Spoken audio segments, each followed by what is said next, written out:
Hare Krishna. Welcome to Gita 365, the complete Bhagavad Gita study course. पिछले session में हम लोग फर्स्ट चैप्टर की 15 श्लोक तक पढ़े थे। आज हम पढ़ेंगे 16 से लेके 19 तक। तो अभी तक हम लोगों ने देखा कि पांडवों के पक्ष में जो है भगवान श्री कृष्ण अपना दिव्य शंख पंचजन्य शंख को बजाया और भगवान के शंख बजाने के साथ साथ अर्जुन और भीम उन्होंने भी अपनी शंख बजाया। तो अब आगे पढ़ते हैं। 16 से लेके 18 तक तीनों श्लोक एक साथ है, तो हम तीनों एक साथ ही पढ़ेंगे।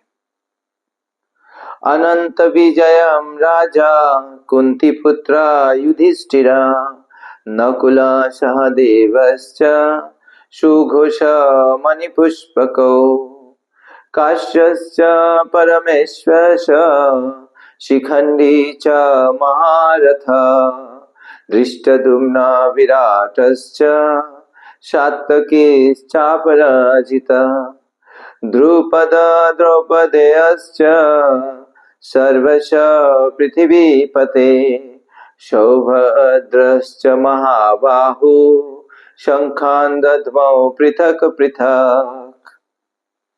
तो इन तीन श्लोकों में वर्णन कर रहे हैं संजय कि और कौन कौन पांडवों की पक्ष से शंख बजाया। तो पहले बोल रहे हैं युधिष्ठिर महाराज। तो युधिष्ठिर महाराज के जो शंख है उसका क्या नाम है? अनंत विजय। और फिर नकुल और सहदेव उन्होंने बजाया और उनके शंख का नाम सुघोष और मणिपुष्पक।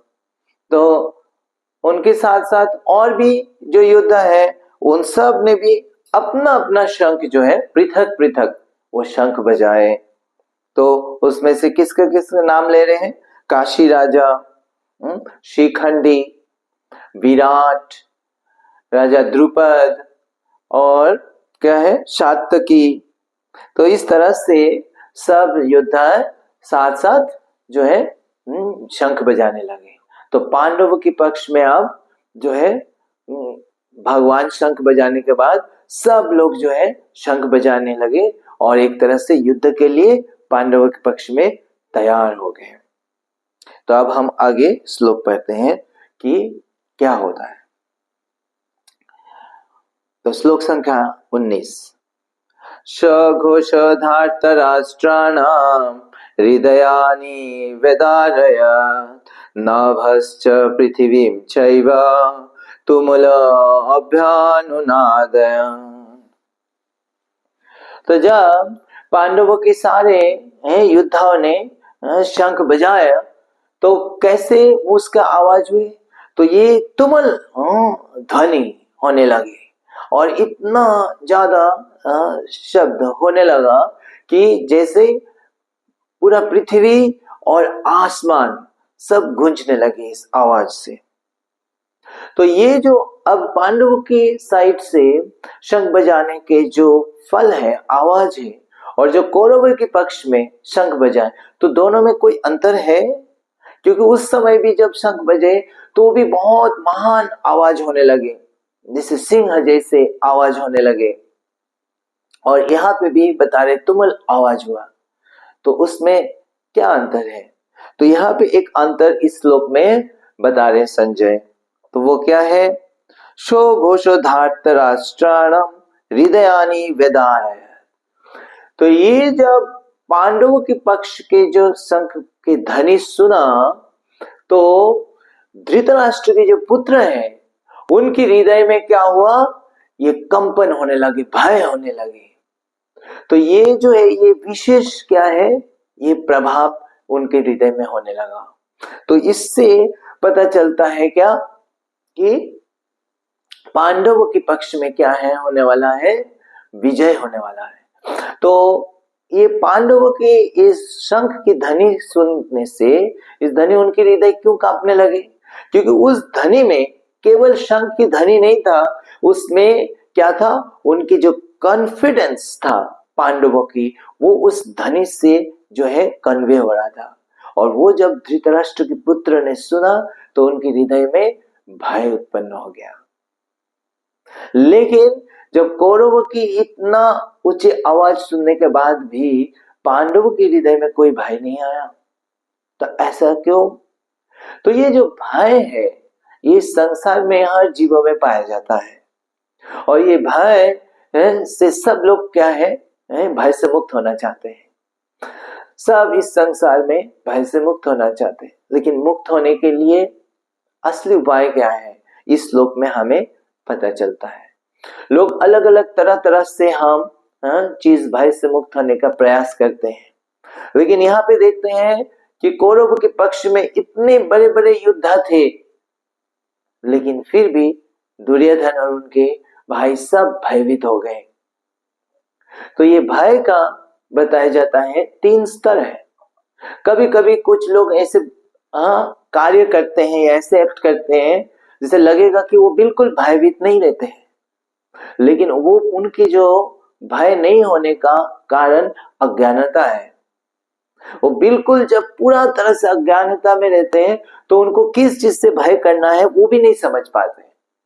तो जैसे मान लीजिए एक शराबी है, वो बहुत ज्यादा शराब पी लिया, तो उसको जो है अभी भौतिक कोई भी सिचुएशन का बारे में पता नहीं है, तो अगर वो रेल के ट्रैक में भी होंगे और ट्रेन आ रहे होंगे तो भी उसको कोई भय नहीं होगा, क्योंकि उसको कुछ पता नहीं क्या हो रहा है।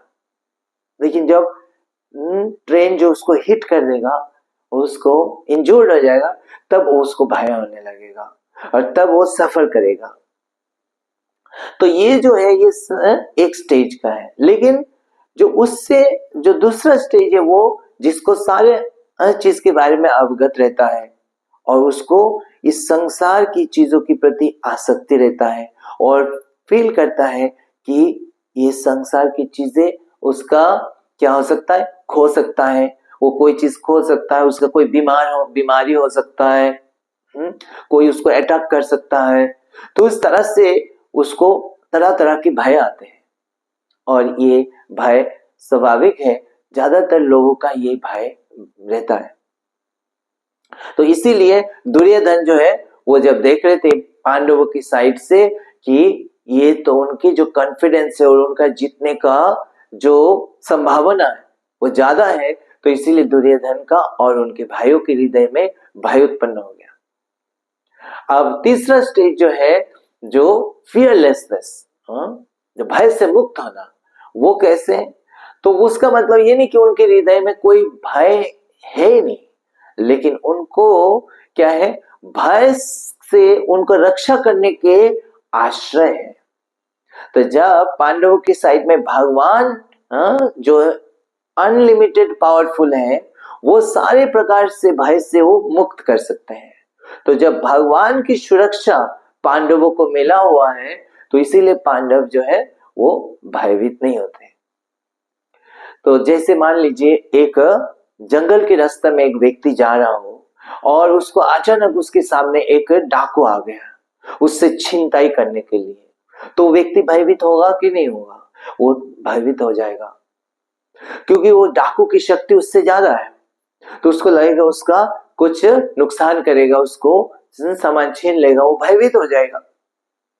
लेकिन उसी समय अगर वो देखे एक पुलिस का गाड़ी आ रहा है और पुलिस आ गया वहां पे अपनी बंदूक लेके, तो उसका जो भय उस समय उत्पन्न हुआ था वो भय चला जाएगा, क्योंकि उसको पुलिस की सुरक्षा उसको मिल गया और उसको पता है कि पुलिस के सामने ये डाकू कुछ नहीं कर सकता। तो उसी प्रकार से जब इस संसार के जीव जब भगवान के सुरक्षा में आ जाते हैं तो इस संसार के सारे भय से वो असली प्रकार से मुक्त हो जाता है। तो इसी तरह से यहाँ पे पांडवों ने जो है भगवान कृष्ण के सुरक्षा उनको मिला हुआ है, कृष्ण के आश्रय में पांडव थे, इसीलिए दुर्योधन और कौरव की पक्ष के इतना महान महान योद्धा को देख के भी और उनके इतना पावरफुल शंख की ध्वनि सुन के भी, जैसे सिंह की गर्जन की तरह भीष्म पितामह ने शंख बजाया, लेकिन उससे भी उनके हृदय में कोई भय उत्पन्न नहीं हुआ, क्योंकि भगवान उनके साथ थे।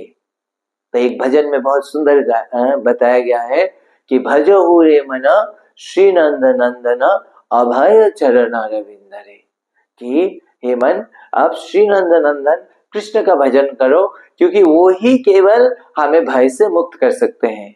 तो भगवान के चरण में जो है अभय विराजमान करता है, कि भय वहां पे नहीं रहता। तो जो भी भगवान के चरण का आश्रय लिया हुआ है उनके भय का कोई कारण नहीं है, और इसीलिए पांडव जो है वो भयहीन, भय से मुक्त थे। तो यहाँ पे अभी जो हम लोगों ने कुछ श्लोक पढ़ा है कि श्लोक संख्या 14 से लेके 19 तक, इन सब श्लोकों में संजय जो पांडवों सेना के बारे में वर्णन कर रहे हैं, तो इससे कई सारे साइन या संकेत मिल रहा है, जिससे पता चलता है कि आखिर में पांडवों का ही विजय होने वाला है। तो उसमें साइन संकेत में क्या है? पहले तो अर्जुन जिस रथ में आसीन थे वो रथ कोई साधारण रथ नहीं था। उस रथ का जो घोड़े थे वो भी जो है गंधर्व से चित्ररथ के द्वारा मिला था। वो बहुत ही विशेष घोड़े थे। उनका जो रथ था वो बहुत ही मैग्निफिसेंट पावरफुल रथ था, जो अग्निदेव के द्वारा दिया गया। वो किसी भी डायरेक्शन में जाएगा तो वहां पे विजय प्राप्त होगा। तो ऐसे रथ में आसीन थे अर्जुन, और अर्जुन के साथ में कौन थे? भगवान कृष्ण, जो माधव के नाम से पुकारा गया है। तो वो माधव मतलब लक्ष्मी जी के पति। तो जहां पे भगवान होंगे वहां पे लक्ष्मी जी होंगे, वहां पे विजय ऐश्वर्य होगा। तो अल्टीमेटली अर्जुन के, पांडवों के को ऐश्वर्य और विजय मिलने वाला है। और इस श्लोक में ये पता चल रहा है कि जब पांडवों की शंख बजाए तो जो दुर्योधन और उनके भाइयों के हृदय में भय उत्पन्न हो गया। तो ये जो है ये संकेत देता है कि अल्टीमेटली इनका पराजय होने वाला है, दुर्योधन और कौरवों की पराजय होने वाला है। तो इसी के साथ ही आज हम यहाँ पे विराम देते हैं। अगली बार कल पढ़ेंगे एक जो है 20, 21 और 22, ये 3 श्लोक आप पढ़ के आइए। तब तक हरे कृष्णा। ग्रंथराज श्रीमद् भगवद गीता की जय। जगत गुरु श्रील प्रभुपाद की जय।